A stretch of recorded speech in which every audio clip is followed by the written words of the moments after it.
Là, bonjour. Alors aujourd'hui, on va voir comment rédiger en maths. Du coup, on va s'appuyer sur le DM2. Voilà, ça c'est le lore avec exercice 1, exercice 2. Premier sur les probas, deuxième sur les suites. Hop, donc on commence directement. Donc titre, nom, prénom. On met une note, donc un petit cadre. Exercice 1, bref, première question. Donc j'ai dit que ça parlait de probabilité. Et dans les probabilités, il y a bien des événements, hein. C'est même la première question.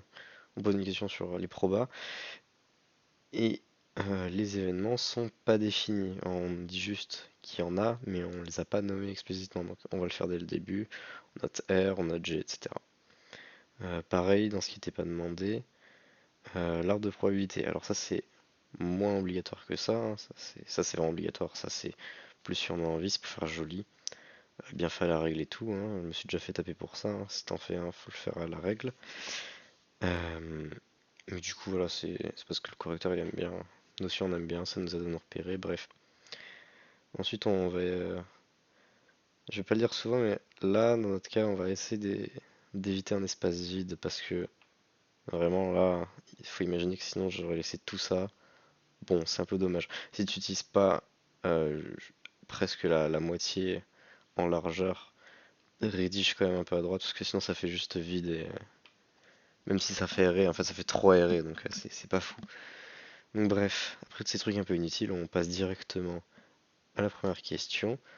Donc j'imagine que vous avez lu tout ça, hein. Sachant que le jeton tiré est gagnant, quelle est la probabilité qu'il soit bleu? Donc là on demande une probabilité totale. Donc on dit qu'on utilise la formule des probabilités totales. Euh, Souvent pour les probas, on ne doit pas dire, enfin on ne doit pas déclarer quelle formule on utilise. Ça c'est un des rares cas, il y a je crois presque que la proba totale où on est obligé. Donc faut le dire. On fait le calcul, etc. Alors on détaille bien chaque étape, hein. Donc qu'est-ce qu'on veut trouver? Euh, le détail du calcul. Vous voyez que chaque étape est bien détaillée.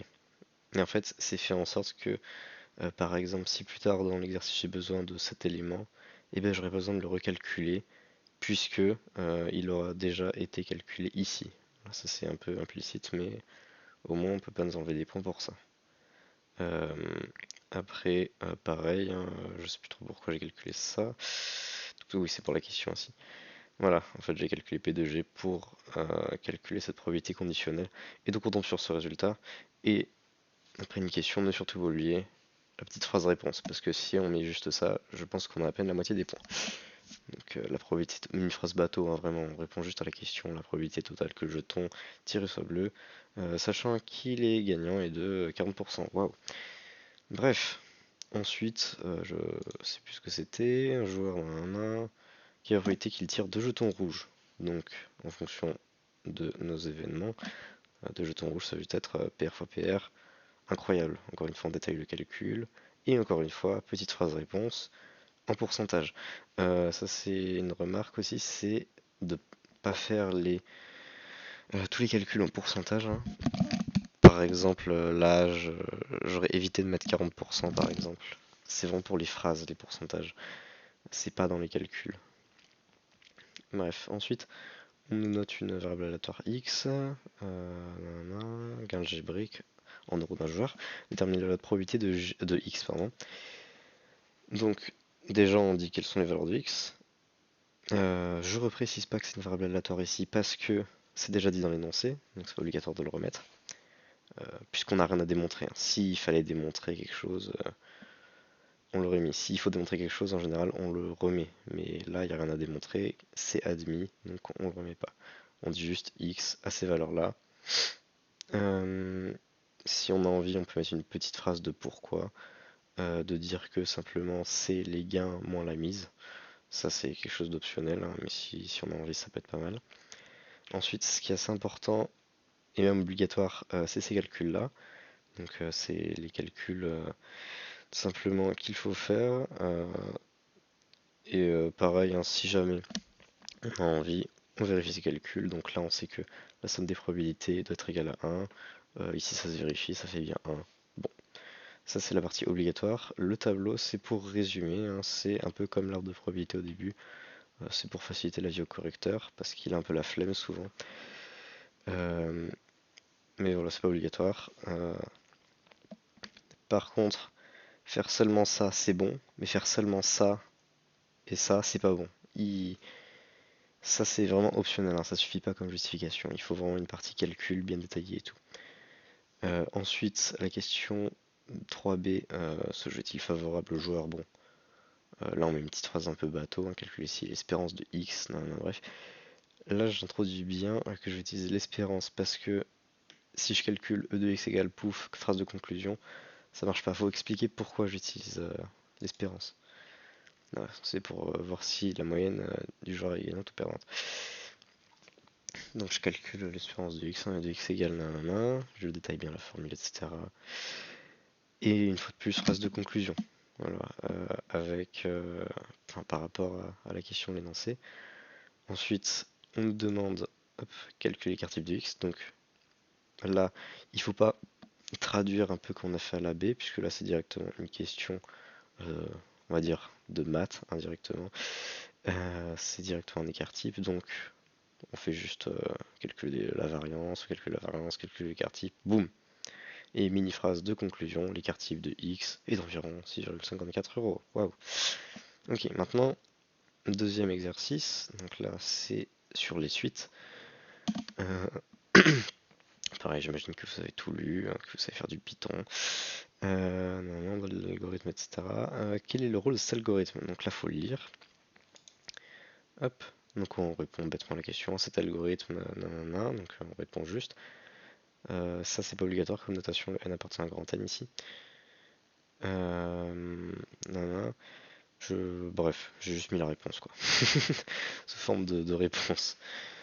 Ensuite, on va calculer les premiers termes de UN à la question B. Donc pareil, je juste le calcul, je les détaille bien. Donc U0 était déjà donné, donc il n'y a pas de calcul à faire, mais les autres oui.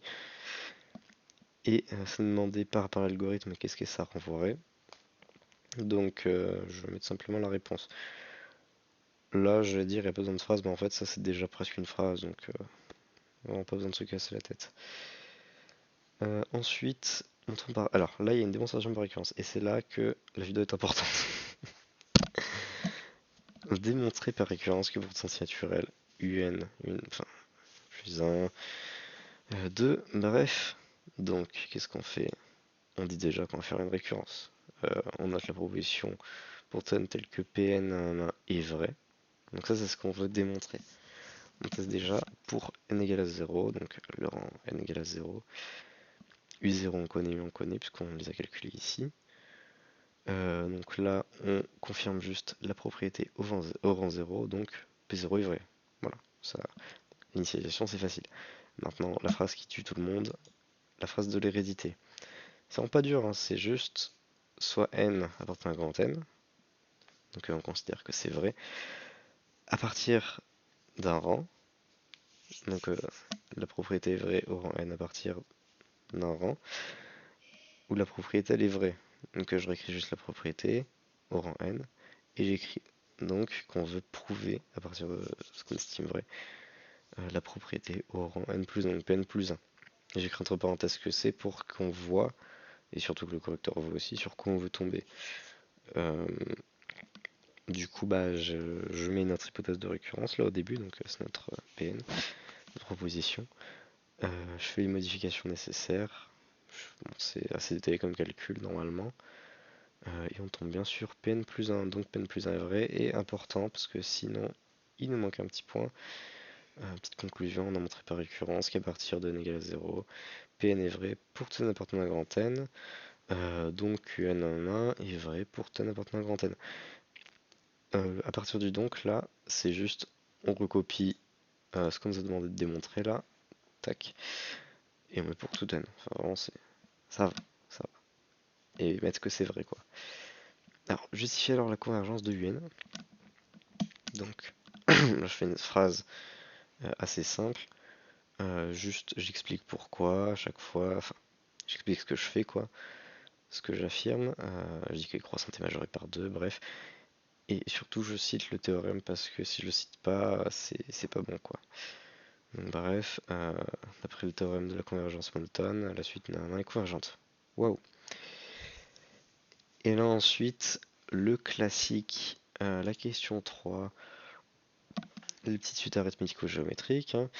On considère la suite Vn, montrer que la suite Vn est géométrique. Oh là là! Bon, donc on part d'une égalité, hein, qu'on renote ici. On part de quelque chose qui est vrai. Donc on part de ça. On met juste en n plus 1, bref. Donc là c'est important, j'ai mis une équivalence parce que je fais une modification sur les deux membres. Et à partir du moment où je fais une modification que sur un membre, je vais pas m'embêter par exemple ici à remettre Vn plus 1 de partout et mettre des équivalences. Je crois que ça me considérer comme faux parce que j'ai vu des copies où c'était barré, donc voilà, faut faire comme ça en gros. Si je fais des modifications que sur un seul côté, je garde. euh, Enfin, je mets que des égalités plutôt, pardon. Voilà, et encore une fois de plus, hein, vraiment c'est super important. Petite phrase de conclusion. Au cas où que le correcteur c'est un peu énervant. Bon, ensuite après les questions sont pas très dures je crois. On dit sur une expression de Vn à 1. Bon, euh, voilà quoi, c'est juste des calculs. Là vraiment, j'ai rien à dire je pense. Touc touc touc. Non, j'ai rien à dire à part des simplifications que j'ai fait là pour le V0, vu que ça vaut 1, bah, j'ai directement mis un demi-x sous n. Là, je fais des petites transformations. Non, il n'y a rien à dire. Et pour la C, alors pour la C, c'est important. On nous demande de calculer la limite de n qui tend à plus l'infini de un. Du coup, ce qu'il faut faire, c'est que on se sert de la suite Vn qu'on a utilisée précédemment, enfin qu'on a calculé précédemment, pardon. Parce qu'en général, dans l'exercice de maths, hein, on doit se resservir de ce qu'on a calculé au-dessus. Surtout dans un exercice de suite comme ça. Euh, et je démarre par dire que la raison, donc qui est ici en demi, elle est comprise entre moins 1 et 1. Du coup, en plus l'infini, quand c'est 1 demi x sous n, bon, ça va converger vers 0. Hein, c'est ce qui est écrit ici, c'est cette limite. Donc, comme 1 demi x sous n, c'est Vn, bah, je peux dire ça, hein, que la limite de Vn en n qui tend vers plus l'infini c'est 0. Et donc, que la limite de un, c'est donc limite de 2 moins Vn que j'ai directement remplacé par 1 demi, enfin moins 1 demi x sous n, c'est égal à 2 moins 0, 2 moins 0 c'est important, égal à 2. 2 moins 0 c'est important parce que ça m'évite d'écrire une phrase comme quoi l'addition des deux limites en n qui tend vers plus l'infini est égale à 2. C'est notre correcteur, le moins 0, que on l'a bien fait, ça évite d'écrire une phrase en plus. Et je pense que c'est tout, je vais juste revoir vite fait sur des histoires d'équivalence, je sais pas s'il y en a d'autres. Non, c'est pas très calculatoire comme contrôle. Ah si, voilà, bah, par exemple, ici, donc on a des inégalités, hein. Je fais des modifications de partout. Enfin, quand c'est pas que sur un élément, quoi, bah du coup je mets des équivalences. Mais bon, sur des inéquations, de toute façon on est obligé de mettre des équivalences, hein. On peut pas faire une modification que sur un seul élément, c'est pas possible. Euh, Bref. Bon ouais, voilà, c'était tout ce que j'avais à dire. Si vous avez des questions, faites-vous plaisir. Voilà, c'était tout. Au revoir.